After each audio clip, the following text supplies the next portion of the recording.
Festival Internacional Cinematográfico de Mar del Plata, organizado por la Subsecretaría de Informaciones de la Presidencia de la Nación.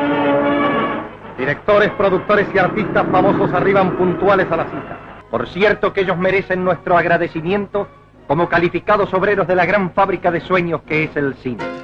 El Festival Internacional de Cine de Mar del Plata nació hace mucho tiempo, en 1954, en el gobierno de Juan Domingo Perón. El objetivo era posicionar al cine nacional como fenómeno popular mientras se abría por primera vez una ventana al cine mundial. Desde entonces, el festival pasó por suspensiones y dictaduras.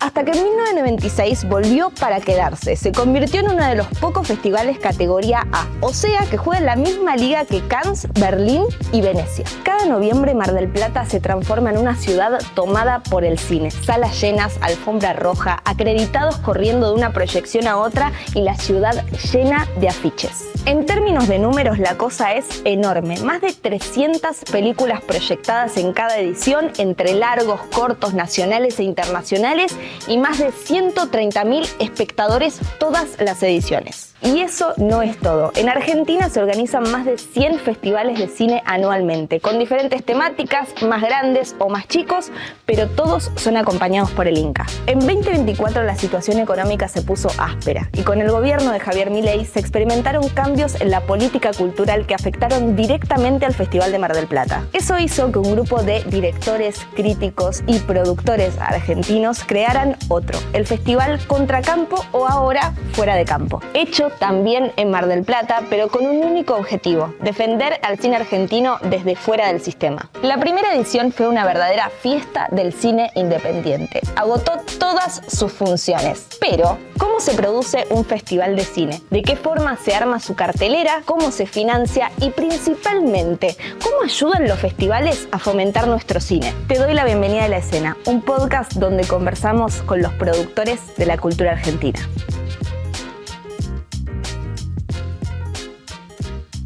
Algo que no les conté es que este episodio está coproducido por el gran Agustín M. ¡Un aplauso! Yo me puedo aplaudir a mí. Sí, exactamente, vos te aplaudís a vos mismo. Agustín M. es generador de contenido de cine, ustedes ya lo conocerán seguramente, trabaja en el equipo de redes y contenidos de Netflix Argentina y también, algo que yo no sabía, que me enteré para este episodio, que sos técnico en televisión egresado de TEA, ¿puede ser? De TEA Imagen, que ya no existe más. Le mandamos un besito a TEA. Un minuto de silencio por TEA Imagen. Sí. Bueno, pero esa es como viene tu formación Ahí viene siendo. tu formación audiovisual, exactamente, sí. Exacto, pero no vas a ser el único en este episodio, sino que vamos a tener al gran Hernán Rosselli. Exactamente. Y quiero que me cuentes, Agus, si trajiste algo como de producción, de investigación sobre Hernán o algo por el estilo. Mientras yo preparo 3 vermú, que hoy nos tocó el vermú blanco para tomar. Bien. Es riquísimo, ¿lo probaste? No, ese no. Bueno, lo vamos a probar ahora. Hernán, creo que vos sabés un poco su formación, pero para mí una de las cosas más importantes que sé de Hernán es que fue uno de los impulsores de Contracampo, ahora el Fuera de festival. Campo, la respuesta festivalera al Festival del Mar del Plata. Me parece que es algo que tenemos que charlar sí o sí con él. Eso lo tenemos que hablar sí o sí. También se conjuga con su formación, como bien decías, que él estudió montaje y guión en diferentes universidades. Le mandaste puro. Quería probar. Sí, claramente. Estudió guión y montaje en diferentes universidades, en la NERC, en el CIVIC, me dijeron acá que se dice así. CIEVIC. Y bueno, hoy vamos a estar hablando sobre el festival, obviamente. Yo te voy a poner una naranjita, ¿puede ser? Sí, ¿querés? sí, así con la mano. No pasa nada. Y voy a poner soda, que este es el momento incómodo en que no podemos hablar mientras yo sodeo. O sí, y esto después lo tendrá que editar alguien y enojarse mucho con nosotros. No, pero hagamos así, como que yo sodeo y movemos las bocas como que estamos hablando. Esto es para los inserts. Exacto. Bárbaro. Perfecto. Bárbaro, quedó espectacular esta parte seguramente. Y acá también. Y eso es lo más importante que tenía para decir. Exactamente. Pero ahora vamos a tomar unos vermú para hablar sobre el festival y también sobre una película nueva que estrenó. Sí, su última película, algo viejo, algo nuevo, algo prestado, que quiero que nos cuente todo. Yo todavía no la pude ver, se estrenó justamente en el Festival Fuera de Campo el año pasado y me parece una trama muy interesante, algo de mafia y el conurbano. También basado un poco en su vida real, así que quiero saber todo. Está interesante. Brindamos y nos vamos para el estudio. Salud. Chin chin.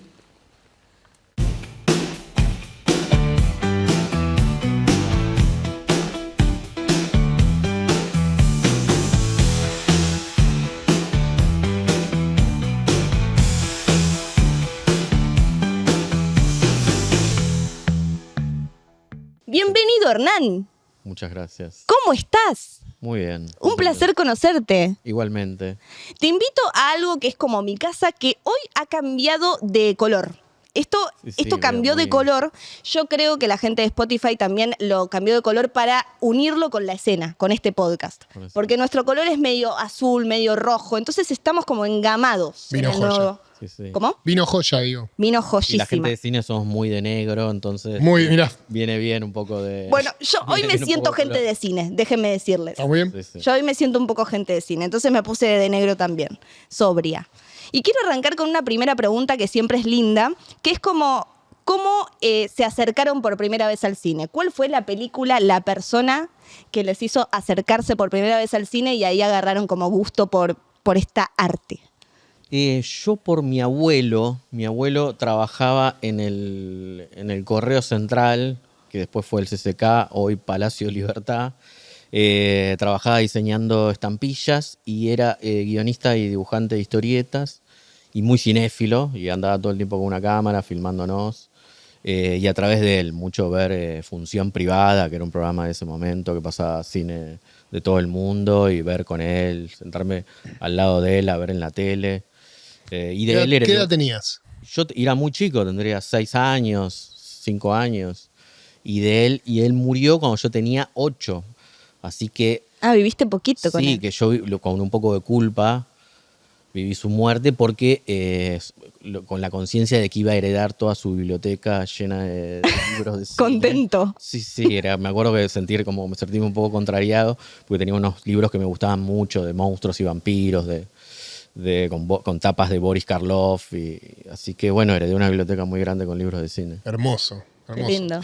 Yo mi primer recuerdo de cine lo tengo muy claro y es algo que repito siempre cuando me preguntan cómo me cómo empezó a gustar el cine, porque tengo esos recuerdos que uno no debería tener. Tengo un recuerdo de mi primer recuerdo con una película no animada o no de dibujitos, una película en serio, es a los 5 años, en la casa de un compañero de jardín, que después nunca volví a ver, pero era mi compañero de jardín y por eso recuerdo que fue a los 5 años, que la mamá habíamos ido a jugar a la casa y nos puso Laberinto en VHS.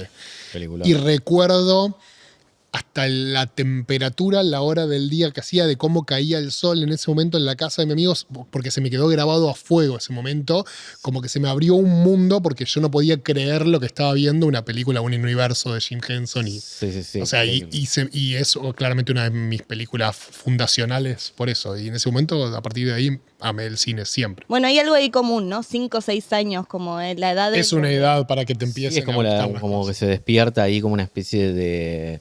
Sí, como reconocimiento del placer estético, ¿no? Como a partir de esa edad, como hay algo ahí que aparece. Sí, por lo menos en mi caso, y creo que por lo que contás vos también, en la ficción, ¿no? Sí. En esto de a los 5 años uno juega con ficciones, uno arma sus propias historias y ver eso transformado en imágenes para nuestra generación que no nació con cámaras. Hoy los chicos se graban a sí mismos desde los 3 años con los celulares de los padres, pero nosotros no teníamos esa posibilidad. No. Las imágenes creadas o el mundo de ficción solo está en nuestra imaginación y verlo ahí como en la pantalla real era como algo increíble, por lo menos para mí. Uh-huh. Sí. Y también todo esto que hablaba Hernán recién del fílmico familiar, ¿no? Como las imágenes familiares. Sí, proyectar. Yo me acuerdo, mi familia tenía un proyector de cine y a veces alquilaban películas en Super 8, iban al jardín o a mi escuela primaria y proyectaban las películas, ¿no? Y era como me acuerdo de los primeros VHS cuando llegó la videocasetera, ¿no? Y tener la posibilidad. También tengo muy vívido ese recuerdo de la primera videocasetera que llevaba a mi casa. Una fiesta. Una fiesta. Pero aparte era una época de un cine fantástico, como vos decías, La historia sin fin, muy particular, ¿no? Como ese tipo de películas, como Volver al futuro, como una especie de fantástico que irrumpía medio en lo cotidiano. Sí, misma época de E.T., los Goonies, o sea, el cine de aventuras. Era un cine que irrumpía con la realidad, que contaba historias que digo, hoy tenés la mayor ficción que podés tener hoy tal vez es la ficción más masiva es el cine de superhéroes, claro, de alguna manera, pero en ese momento eran historias que le pasaban a niños. Sí. Entonces esa cercanía, E.T., ¿no? O sea, Sí, como... sí, ET era una revolución. Yo la vi en el cine, creo que la habré visto 13 veces. O sea, el primer recuerdo que tengo en el cine es viendo ET en un autocine, o sea, como la Qué imagen de lindo. Drew Barrymore entrando a la habitación donde estaba ET, probablemente mediado por las siluetas de mis viejos en el auto, ¿no? Claro. Yo no vi ET en cine, pero sí su versión vernácula, que era la película de Monguito. La de Monguito. Esa sí la vi en También, cine. sí, sí. 100% real. Ya con distancia irónica, No, claramente. aprendiendo de muy joven. En ese momento para mí era una película en serio, ahora no. Sí, Pero... sí, sí, tremendo. Bueno, y todo eso que arrancó a los 5 o 6 años, después tomó diferentes caminos y en sus casos como que se profesionalizó. Y quiero entrar ahí, ¿no? Como concretamente en el festival. Quiero hablar del Festival Contracampo o ahora Fuera de Campo. Fuera de Campo. En principio quiero que me cuentes también como el origen de eso, cómo surgió ese festival y también, bueno, que me cuentes el cambio de nombre que tiene. Sí, nosotros en realidad siempre aclaramos que no es un festival de cine en el sentido de que no tiene una competencia, ¿no? Este año tenemos la novedad de que abrimos convocatoria, que era algo que nos parecía bien, porque el año pasado surgió un poco más por una urgencia, ¿no? De la situación del cine argentino. Y este año decidimos formalizar un poco más, abrir una convocatoria, sobre todo para sondear a ver qué es lo que se estaba produciendo alrededor del país, ¿no? Como que es un país que tiene una deuda bastante grande con el federalismo, con las provincias. Yo tengo una pregunta. Sí. ¿Cómo es el gen del festival? ¿Cómo es, che, estamos charlando, hay que hacer algo? O entiendo la urgencia, entiendo la respuesta, pero a nivel real, ¿cómo nace? ¿En una conversación de WhatsApp? ¿En una charla de bares? Mira, yo justo, fue un año difícil para el cine argentino, pero yo tuve la suerte de que estaba estrenando mi película, Algo Viejo, Algo Nuevo, Algo Prestado, que todavía está en cartel en el Malva, y se estaba estrenando en la quincena de realizadores en Cannes. Y me encuentro con Fernando Juan Lima, el director en ese momento, estaban como ya se ve que había turbulencias en ese momento en el Festival de Mar del Plata,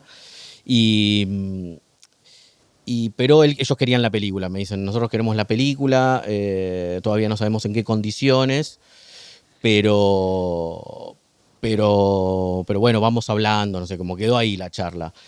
Y cuando yo vuelvo a Buenos Aires, se empieza a hablar de la salida, se empieza a hablar como de cambios en el Festival de Mar del Plata, renuncia Fernando, y empieza a haber como cambios, como que echan a los programadores, empiezan a haber como cambios muy grandes en el Festival de Mar del Plata. Se habla de como las razones por las que ellos salen no quedan de todo claro, creo que no se estaba confirmando el presupuesto, como que había cambios en la línea editorial. Sí, hasta se había charlado, se había rumoreado que tal vez no se hacía, había como todo un movimiento. Como que ellos no tenían la confirmación de cuál iba a ser el presupuesto y cuáles iban a ser las condiciones para hacer el Festival de Mar del Plata, y parece que el Inca quería elegir además a los jurados, cosa que le quitaba independencia al festival. Uh-huh. Y así fue que cuando yo volví a Buenos Aires, después de la gira de festivales, empezamos a hablar junto a amigos y amigas del cine, productores, productoras, pero también críticos de cine. Empezamos, pero sobre todo gente que yo llamo un poco de la cinefilia, ¿no? Como gente que uno se cruza en el Festival de Mar del Plata, en el Bafisi, sí. ¿no? Y empezamos a hablar de hacer una especie de muestra paralela durante el Festival de Mar del Plata, ¿no? Porque ya intuíamos que iba a haber una especie de cambio en la línea editorial, y iba a haber una serie de películas que iban a quedar fuera del festival. Uh-huh. Y así fue, básicamente con esa espontaneidad. Yo al principio dudas, porque bueno, yo ya con parte del equipo técnico y de los actores de mi película, tenía mucha ilusión con viajar al Festival de Mar del Plata, ¿no? Vivir toda la experiencia de alojarse en el Hotel Provincial, ¿no? Es que, pero es la mística. El modesto glamour, porque tampoco es un festival que tenga tanto glamour, pero sí, como la experiencia del Festival de Mar del Plata. Esto era lanzarse a la deriva total, ¿no? Claro, 4 gatos locos en una sala de cine. Todavía no sabíamos si iba a ser un galpón o una sala de cine. Siempre se trató de cuidar las formas, ¿no? Que la experiencia de ver cine sea una experiencia grata. Así que nos juntamos como varios cineastas y productores y críticos, y yo dije, bueno, yo pongo mi película a disposición, y cada uno se comprometió a aportar sus películas o a aportar el trabajo, ¿no? Que fueron muchos meses de trabajar en la organización gratis, y así fue que fue ganando fuerza la idea, pero sí, mucha incertidumbre, como porque había muchas acciones del cine argentino como dando vueltas. Nosotros queríamos que esta sea una acción de la cinefilia, o sea, de los espectadores formados por el festival de Mar del Plata o el Bafisi. Entonces, si vos tenías la capacidad de comunicar la potencia y diversidad del cine argentino, estabas adentro, ¿no? Claro. Y después fuimos encontrando formas de, sí, como de ampliar un poco, ¿no? De hacer sentir parte a toda la comunidad del cine, como organizamos como una serie de spots que les pedíamos como material descartado de las películas. Muy lindos spots. ¿no? Y eso, sí, como que hizo participar a todo ¿viste? Como todo el amplio espectro del cine argentino, que es muy amplio y muy, muy grande y muy diverso, ¿no? Como, que es algo que en la región no funciona igual en Latinoamérica, ¿no? Es muy especial. Me interesa eso. ¿Por qué decís que es especial acá en Argentina? Yo creo que las razones por las que es muy especial son varias. En principio, porque hubo durante mucho tiempo un fomento que daba por razones económicas que me exceden, pero por la devaluación de la moneda, se daba poca plata, pero se le daba a mucha gente, ¿no? Como a diversos, como poquito a muchos. Y creo que esa política terminó siendo muy inclusiva, ¿no? Como que uno tenía que hacer grandes sacrificios para filmar, por supuesto salir a buscar guita afuera, pero también acostumbrarse a filmar con poco, en condiciones difíciles, pero era muy inclusivo. Si uno empezaba a hacer una película, bueno, tenía la posibilidad de quizás empezar haciendo un documental digital, ¿no? Sobre algún tema con muy poquita plata, pero bueno, con ese apoyo, y después hacer un salto a la ficción. Y eso produjo que la Argentina tuviese, sí, como una diversidad muy grande de voces, ¿no? Y por otro lado, la Argentina es un país que, al contrario de otros países de Latinoamérica, tiene una tradición con la educación pública muy grande, ¿no? Entonces, claro, eso lo que produce es que hay un montón de emprendimientos autogestivos a lo largo del país. No sé, por ejemplo, yo vengo de mostrar mi película en Córdoba, y en Córdoba está el Cineclub Hugo del Carril, pero hay un montón de una red muy grande de cineclubes y de revistas de cine, como que es un país muy cinéfilo, ¿no? Es que nuestra historia narrativa es muy rica, es muy grande, tenemos una capacidad medio natural para contar historias. Pues esto lo digo tanto positivo como negativo como con lo que tenemos, ¿no? Sí. Entonces eso es algo muy bueno, porque nos arreglamos con poco. A veces se conforma con poco y no se reclama muchas veces lo que corresponde.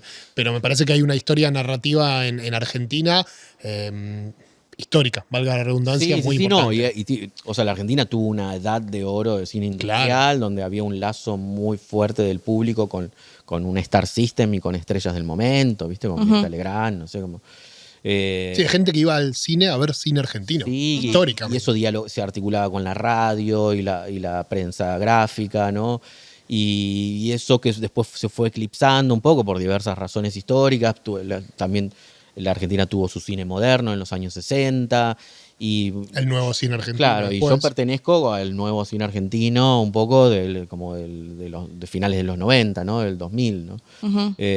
Así que sí, eso, como que la Argentina tiene una tradición muy vasta, y es yo hablo con cineastas de otros países y sobre todo de Latinoamérica, y te dicen, bueno, las películas argentinas siempre entran a festivales. Bueno, y eso es porque existe una forma en la que se discute y se produce cine en Argentina muy, muy rica y muy diversa, ¿eh? Hay como desde cine industrial muy grande, como hablábamos recién del caso del Eternauta, no sé, las películas de Cifrón, hasta películas hechas con nada. En mi caso, por ejemplo, mi película es muy inusual. Yo hice mi película a través de un material en VHS que me dio una amiga. Inventé una ficción a partir de eso. Y eso lo pude hacer porque yo estudié montaje en la NERC y tengo ese oficio que me permite como ese vuelo creativo. Me permitió no solo eso, sino ganarme la vida como editor, pero además como tener herramientas después para encontrar formas de narrar inusuales, ¿no? Y porque sos argentino y porque también sos un poco busca, vamos a decirlo, como todos los argentinos. Sí, hay algo de eso. Sí. Hay algo de eso. Y nosotros acá tenemos a María Elena Walsh y a Charlie, así que nos encanta hablar de la argentinidad, te digo. Me encanta estar... Ahí va, gracias a la gente de Kuwait, lo voy a mencionar porque son nuestros sponsors. Ah, mira. Y quiero volver un poco al tema del festival. Te quiero preguntar, porque también hablabas como esta parte de decidiendo qué se iba a proyectar, poniendo un poco como las películas de todos los organizadores y demás, pero también hubo una gran pata del festival Contracampo, que fue la formación, que fueron las mesas de debate, ¿no? Sí. Que eso también como que para mí fue como lo primordial en el sentido como que lo que más hacía falta, ¿no? Sí. Que yo al principio tengo que decir que yo era un poco escéptico de las... Mirá. ¿Para qué? Yo era como el que decía para lo que van a decir. Y la verdad que tengo que reconocer que fue muy interesante lo que pasó ahí como en la discusión, ¿no? Como que sobre todo ahí como la pata más joven de fuera de campo, que es lo que tiene que pasar, son los que vienen un poco con el entusiasmo y la renovación, las nuevas generaciones sobre el discurso, como que también a veces uno, por ejemplo, yo cuando escucho me pasó que cuando se discute sobre cómo financia el Inca las películas, siento que hay como algo de esa discusión que a mí en algún punto me saturó y me agotó y tuve mis desencantos políticos, pero bueno, al renovarse el público y tener que contarlo de nuevo y encontrarse en un momento donde, bueno, el Inca está completamente paralizado y a su vez eso quizás genera una especie de oportunidad en esta especie de vocación por la supervivencia que decís que tenemos, o sea, la posibilidad de, bueno, al ser un organismo centralizado y paralizarse, eso hace que se activen una serie de instituciones a lo largo y ancho del país, ¿no? Como son los apoyos regionales, ¿no? Y eso ponga en valor las diferentes identidades, ¿no? Como que realmente pasó algo muy rico en las discusiones, ¿no? Y que las mismas películas que se proyectaban a la noche sean discutidas y se utilicen como ejemplo, ¿no? Como que actualicen la discusión a la mañana ahí en la librería del Gran Pez. La verdad que fue una experiencia buenísima y yo creo que este año está el consenso, digamos, para potenciar eso. Probablemente nos gustaría que esas charlas sean en el contexto, en el mismo lugar de la sala, ¿no? Así que todavía estamos discutiendo bien cómo va a ser la organización de eso o que haya una serie de charlas a la noche donde se discutan una serie de películas en un ámbito más informal, donde se pueda tomar algo. Aparte lo que hace eso es armar como una cultura, ¿no? Pensando como también como cómo surgió el festival en respuesta a, también es necesario como armar una cultura propia, que no sea solamente la respuesta a algo, ¿no? Sí, como encontrar una identidad propia, ¿no? Yo creo que eso fue lo que se dio con Fuera de Campo, Contracampo el año pasado, Fuera de Campo este año. Agustín quiere saber.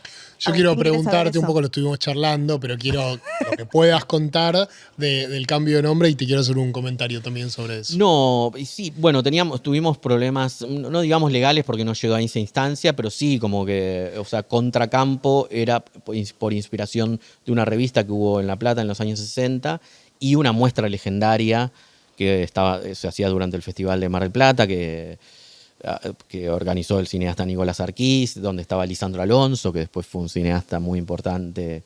Entonces nos parecía elocuente retomar esa palabra para hacer una especie de muestra paralela que represente el tipo de perfil que nosotros nos imaginábamos para el Festival de Cine, que es en realidad lo más sensato para hacer un festival de cine. Claro. Acercar el cine de la periferia al gran público, ¿no? Porque para eso existen los festivales de cine, digo, lo que es medio irracional un poco de la nueva gestión que quiere hacer con el Festival de Mar del Plata y que es una especie de arenga que uno escucha en todo el mundo, porque no es solo acá, que es como una especie de populismo derecha que se habla de acercar, volvamos a las grandes películas y las estrellas de cine, el lujo, ¿no? Y en realidad eso se termina siendo una excusa para recortar el presupuesto y achicarlo. O para hacer negocios. Sí, yo lo vi en muchos festivales alrededor del mundo. Yo estrené mi primera película en el Festival de Roma, que tenía una programación muy especial y formaba parte de la red de festivales alrededor del mundo, que dialogaba con Venecia, con el Festival de Cannes. Y en un momento empezaron con queremos la Festa del Popolo, como la Festa del Popolo, y que vengan estrellas, ¿no? Y finalmente lo terminaron reduciendo a un evento muy chiquito, donde, bueno, vienen algunas estrellas. Pero bueno, un poco con eso tiene que ver el cambio de nombre, pero estamos contentos. A mí me parece que funciona incluso mejor, porque Contracampo, como para una primera edición, como dijiste vos, de emergencia y de respuesta, funciona perfecto. Pero en una evolución fuera de campo, para quien no sepa el término del cine, fuera de campo es todo lo que sucede en la historia que no se ve en cámara, que no se ve en la lente. Me parece muy atinado a esto que vos decís, de acercar el cine que no se ve a la gente, ¿no? Lo que está fuera de campo, traerlo a la pantalla, y me parece muy, muy atinado y muy interesante el cambio de nombre. Sí, que el desafío un poco, uno no es que uno es una especie de talibán que quiere programar películas radicales, obviamente es para acercar el gran público a esas películas, uno tiene herramientas, ¿no? Tiene películas más populares que va equilibrando en la programación con películas que quizás son más demandantes o de más riesgo artístico, no sé si se quiere. Y uno puede tener invitados que atraigan al gran público, pero la función de un festival de cine es esa, ¿no? Como acercar lo que está en los márgenes. Sí. Y el cine de todas las nacionalidades, digo, ¿no? Como que hay algo de eso, ¿no? Como que también se produce como a través de las plataformas y se produce como una especie de hegemonía, ¿no? del cine de Hollywood, que en los festivales uno, bueno, trata de ir contra eso, ¿no? Pero hoy al mismo tiempo me parece que hay algo que también es un desafío y que es muy interesante para replantear esto. Que vos hablás de, bueno, el cine más popular o tratar de que se vea el cine que no se ve.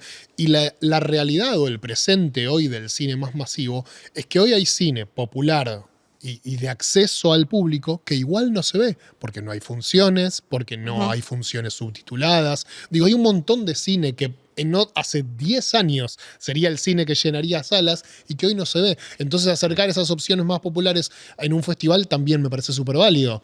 Sí, hay como que la industria en los últimos años, incluso uno escucha hablar a grandes cineastas y productores de la industria, ¿no? Como Scorsese, diciendo con alarma de cómo, ¿no? Como los estudios van cediendo a la demanda, a lo que está asegurado, ¿no? Como claro, lo que tiene su propio fandom, lo que tiene su, ¿no? Como que después termina no funcionando, sí, lo ves en los números y termina no funcionando, pero apuestan a lo seguro. A Scorsese le cuesta conseguir un presupuesto, no sé, Francis Ford Coppola vendiendo su propio viñedo. Sí, es como una tendencia, y parte yo formo parte de una generación en la que yo vi, en un momento mis amigos me preguntaban, cada vez que empezaba un Bafisi me preguntaban, che, ¿qué hay para ir a ver al Bafisi? Y en un momento esa pregunta empezó a mermar, ¿no? Como a decir, como ya, bueno, los veía más enganchados con las series, los veía como que hubo un cambio de paradigma en el público. Y yo creo que ahí hay algo donde hay que resistir un poco. El cine no se va a morir, ¿no? Como que hay algo de que el cine... Lo mataron tantas veces ya y nunca murió. Igual todos siempre dicen que se va a morir algo, como no van a morir los libros, va a morir el cine, va a morir, siempre va a morir alguien y nunca mueren. Por suerte igual, por suerte. Sí. No, quería ir por el lado de más como lo material. ¿Cuántas personas son organizando el Festival Fuera de Campo? Seremos, la verdad que no tengo el número exacto, pero seríamos unas 20 personas, ¿no? Como que la idea este año es sumar... nos dividimos en diferentes comisiones, como una comisión que se ocupa de la programación, una comisión que se ocupa de, bueno, organizar las charlas, de hay una comisión de producción exclusivamente, y después están las reuniones generales donde estamos todos juntos, que es donde generalmente se arman los conflictos más divertidos. Eso debe estar bárbaro. La reunión de consorcio. Y enseguida cuando el conflicto escala tratamos de, bueno, que vaya a la comisión, ¿viste? Porque si no es una locura también. Claro. Pero la verdad que el año pasado aprendimos mucho, ¿no? Como hay gente que tiene mucha experiencia trabajando en festivales, también dentro de Fuera de Campo, entonces eso ayuda, ¿no? Como que en un momento, bueno, todos ponemos un poco del tiempo y las cosas se encaminan. Me gustaría preguntarte, Agus, ¿qué lugar como ocupa todo esto que hablábamos recién como del Fuera de Campo, de los festivales o de lo que ocurre alrededor del cine en el periodismo de cine? Mirá, Yo no estudié periodismo. Algunos me han llegado regalos del Día del Periodista, pero no estudié periodismo, así que los agarré ahí de costado. A mí lo que me pasa particularmente, a mí me gusta muchísimo esto. Participé en muchos festivales desde que empecé a estudiar, Bafisi. Nunca fui al de Mar del Plata, ese sí que nunca fui, me gustaría, eso lo tengo pendiente, pero sí fui a Festival de Rosario, un montón de festivales, mercados y demás. Pero lo que pasa es que yo, al tratar de convertir esto que hago en un trabajo, siempre traté de apuntar dentro de lo que a mí me gusta a públicos más amplios y masivos. Y cuando se da la posibilidad de cine argentino, que puede, la verdad que yo trato de darle como ese espacio, pero muchas veces, a veces gana la diaria, ¿no? Como el estar encima de la novedad, porque inevitablemente al trabajar en redes estás un poco esclavo del algoritmo. Estoy un poco harto en el último tiempo y tratando de escaparme un poquito. Todos estamos hartos. Lamentablemente a él por suerte no le toca. A él no, o no sé si te toca. No, igual soy esclavo como usuario. Claro. No, claro, pero bueno, pero como creador de contenido estás un poquito esclavo si querés seguir creciendo y expandirte de esas cosas, por lo que ocupa menos espacio del que me gustaría. Mi espacio donde hablo más de estas cosas es cuando sí, yo tengo oportunidad de estar en un podcast o charlas en amigos o participando en los festivales, pero en la comunicación, en mi caso en particular, ocupa menos de lo que me gustaría. Esa es mi realidad actual, ¿no? Un poco por lo que decías vos, esto del consumo fue el paradigma, cambió muchísimo. Cambió muchísimo. Cambió muchísimo. Cuando yo estudié era se habla del Bafisi, había en los noticieros, se hablaba del Bafisi, pero real en los noticieros. O sea, y veías películas de grandes cineastas al día de hoy, que no sé, siempre pienso el ejemplo que yo me enteré mucho más grande de quién era El amor primera parte, un largo hecho por 4 directores. Ginás era uno de ellos, Santiago Mitre. Era nada, como una conjunción de megadirectores o estrellas hoy del cine nacional, que en ese momento eran simples estudiantes. Estaba Wino también, si no me equivoco. Creo que estaba Mauregui, no sé si estaba Wino, pero no me acuerdo. Sí, como si una película casi colectiva, ¿no? Claro. Y nada, enterarme de esas cosas cuando estudiaba, iba al festival y después verlo de grande y ahora sentir que falta un poco de eso, o por lo menos yo no estoy llegando. Sí, de hecho, yo me acuerdo, yo estrené en el 2014 mi primera película en el Bafisi. Y en ese momento estaba en la competencia internacional y era tapa de Cultura de Clarín. Esas cosas. Y sí. Claro. Y eso dejó de pasar. Como ¿Sí? que Claro. El único medio que después hablaba sobre la programación del Bafisi era Página 12. Como que los grandes medios de Argentina empezaron a darle un poco la espalda al festival.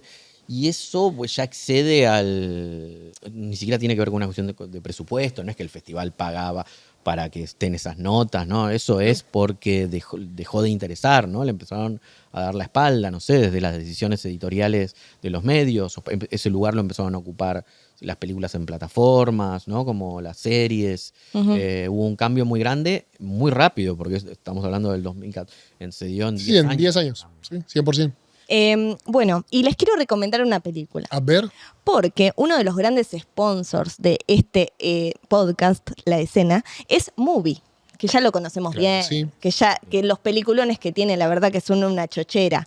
Y yo les quiero recomendar una película de alguien que seguramente conocen porque formó parte de la primera edición de Fuera de Campo, Contra Campo, que es Martín Rejman. Sí, claro que por sí. supuesto, le mandamos un saludito. Yo no les voy a preguntar si ustedes vieron la práctica porque no los quiero exponer a esta situación. ¿Puedo decir? Yo la vi en Mar del Plata, cuando todavía... ¿La viste en el festival? Sí, la vi en el festival. Claro. Yo no la vi aún. Gran película. Perfecto, sí, es una gran película que, bueno, como Martín nos tiene muy acostumbrados, un humor súper absurdo, como una comedia romántica que pone en juego ese humor tan particular de Martín, que está filmada en Chile, se trata sobre un profesor, un instructor de yoga, que, se está separando en un momento, se está como desvinculando de su pareja como que avanza en su vida vida y él se queda como medio estancado en esa situación. En el medio ocurren cosas delirantes, como una alumna de él alemana que, bueno, pierde la memoria.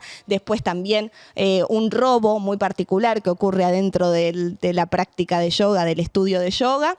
Y bueno, y también él, el protagonista, que se llama Gustavo, tiene como unos problemas en los huesos, entonces le suenan todas las rodillas y todo el cuerpo como que también se está fragmentando al mismo tiempo que se fragmenta su relación y que se fragmenta también como toda su vida, en definitiva. La recomiendo muchísimo, a mí me hizo Genial. reír mucho, Está buenísimo. para que la vean. Así que Soy el único eso. acá que no la vio, así que la voy a ver. Es un gran yogi, Martín Rechman, hay que decir. Sí, vos Yo sabés cada que vez que lo veo su postura, digo, tengo que hacer. Hay que hacer yoga, ¿no? Hay Sí, que sí. hacer yoga. Totalmente. Es muy buen yogi. Y tengo un dato muy bueno, que es cómo eligió al protagonista. Cómo lo conoció. Lo conoció en una obra de teatro de Romina Paula, Sí. porque le dijeron, esta persona es muy parecida a vos. Entonces, Ok. prestó atención en esa persona, lo conoció a partir de su parecido físico. Así que es muy parecido a Bien. Martín Rechman, el protagonista. La práctica está disponible en Movie, por supuesto. Pueden ver esta película y todo su catálogo con 30 días gratis ingresando en movie.com/la escena, todo junto en la pantalla. Y en la descripción de este episodio les dejamos el link. Bueno, Hernán, Movie también te va a regalar, en realidad no a vos, sino a alguien de tu equipo, a tu mano derecha, un año de la plataforma gratis para que la veas. Solamente me tenés que decir quién es esa mano derecha. Mi mano derecha tengo muchas, pero especialmente me gustaría que tenga ese usuario Maribel Felpeto, la actriz protagonista de mi película, que usa mi usuario hace varios años.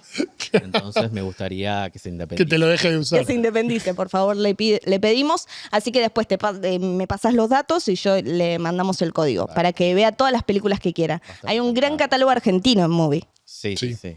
Eso está buenísimo. Quiero tocar un temita más y ya estamos como llegando a la recta final de este episodio. Me gustaría hablar, porque hablamos mucho como de manera como transversal, pero quiero profundizar en el financiamiento del festival. ¿Cómo se financia el festival? ¿Cómo se hace en definitiva, monetariamente?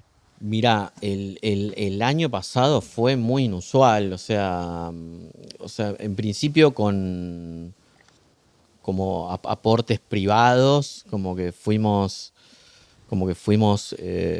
poniendo, primero empezando a pensar de cómo se podía recuperar, ¿no? Como haciendo el cálculo de la venta de entradas, qué precio de la venta de entradas, qué se podía vender.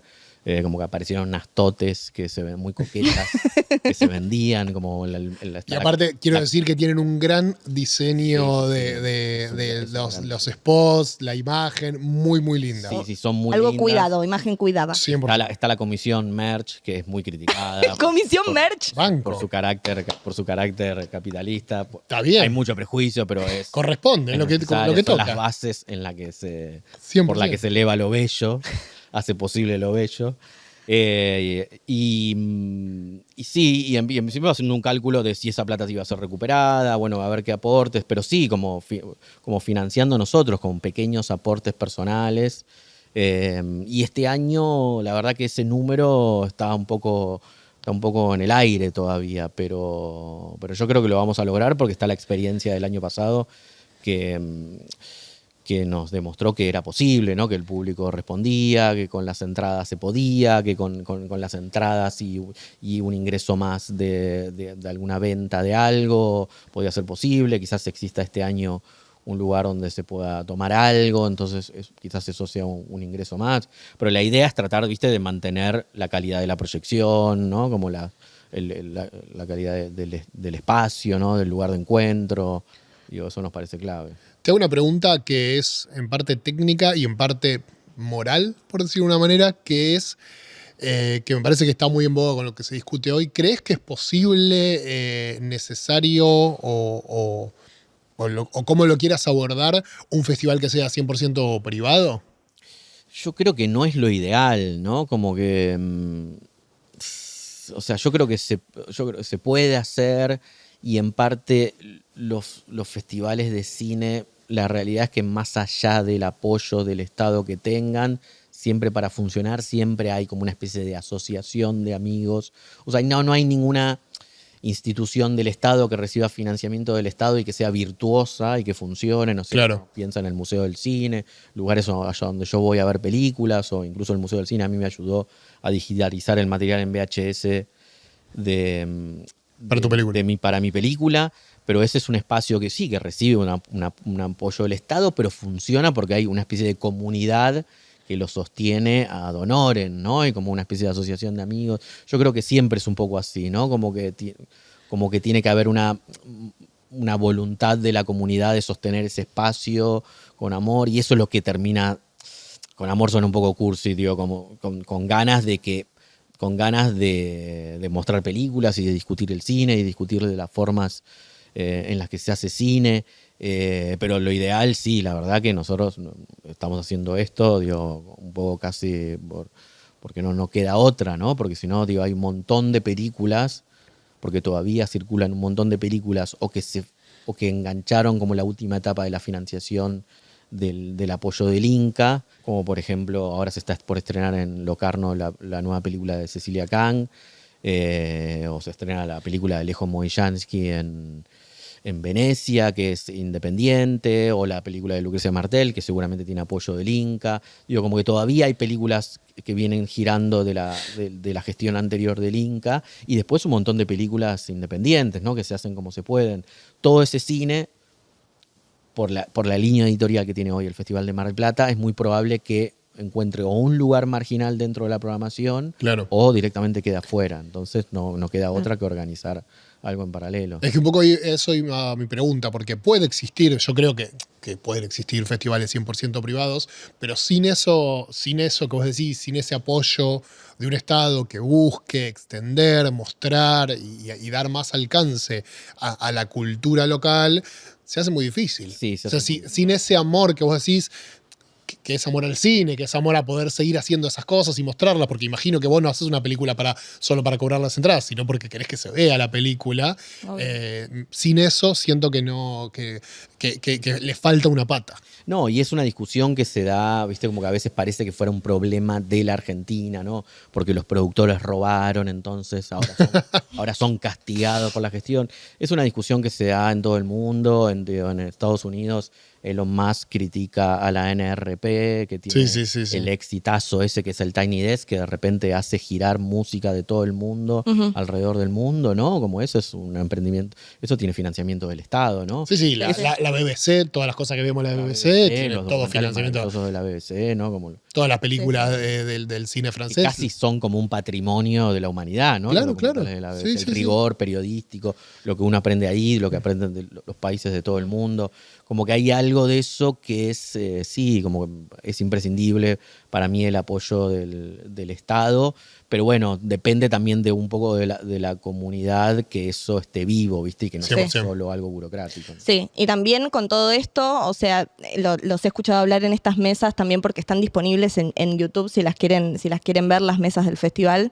También como conversando sobre esto de no queremos que muera el Festival de Mar del Plata para nada, sino que buscar alternativas para que el cine se siga fomentando y sigamos teniendo estas mesas de discusión, ¿no? Como el Festival de Mar del Plata es un festival categoría A internacional que nos da un montón de visibilidad también.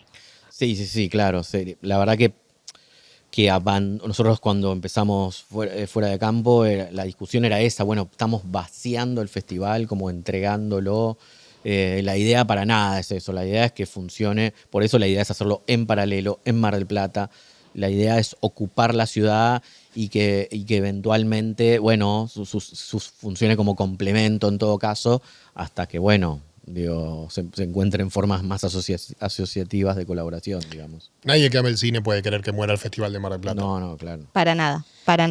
Y llegamos, sí, a la última pregunta que les tengo que hacer, que es una pregunta que hacemos siempre en todos los episodios para los dos. Acá en La Escena lo que creemos es que la cultura argentina se mantiene con las pequeñas batallas que nosotros damos en el día a día, desde cada uno de nuestros roles, en tu caso por fuera de campo, y desde tu lugar, desde la generación de contenido por el lado del cine. ¿Cuáles son esas pequeñas batallas que creen que dan en el día a día para que la cultura se mantenga viva? Bueno, Yo, cortito, porque un poco lo hablé antes, desde mi lugar de creador tal vez no es lo que más priorizo por una cuestión laboral, pero sí doy mucha, o por lo menos me gusta dar mucha comunicación a proyectos en los que consumo, participo o simplemente me gustan. Y puedo dar uno acá que amo, que es Sucesos Argentinos, el podcast de José Tripodero y Vicky Closubuet. Que me Qué gusta difícil mucho. el apellido igual, ¿eh? Qué difícil. Que es muy bueno. Y desde esa difusión es lo que trato de poder extender esas cosas, desde los festivales, desde entrevistas a directores y demás cosas, es lo que intento poder llevar adelante. Yo creo que es como esto que contaba antes de empezar a ver cine con mi abuelo, como en principio viendo cine, ¿no? Como la idea de ver cine y estar al tanto de lo que se hace. Yo como aparte soy director de cine y hago mi propio cine, a veces digo que muchas veces los directores miran las películas de otro un poco vigilando o haciendo espionaje industrial. Yo trato de tener una actitud de realmente de ir al encuentro a ver qué se está haciendo, ¿no? Y desde la curiosidad y tratar de participar de la discusión pública sobre lo que se está haciendo, ¿no? Y tratar de comunicar un poco eso. Porque la verdad que es lo que decíamos antes, es como muy efervescente lo que pasa con el cine en la Argentina, ¿no? Entonces eso te da ganas de ver y de hablar y de discutir de cine argentino todo el tiempo, ¿no? Porque nos encanta nuestro cine, hacer cine y ver cine, en mi caso. Muchísimas gracias por venir, son unos genios. Ahora los halago porque me van a tener que ayudar a levantar todo este set que ven acá. Ustedes me ayudan. Sí, esto 100%. lo hacemos entre todos. Así que Eso sí, yo voy a como el correr cine esto. argentino, lo hacemos entre todos. Exacto, como el cine argentino. Bien. Vamos.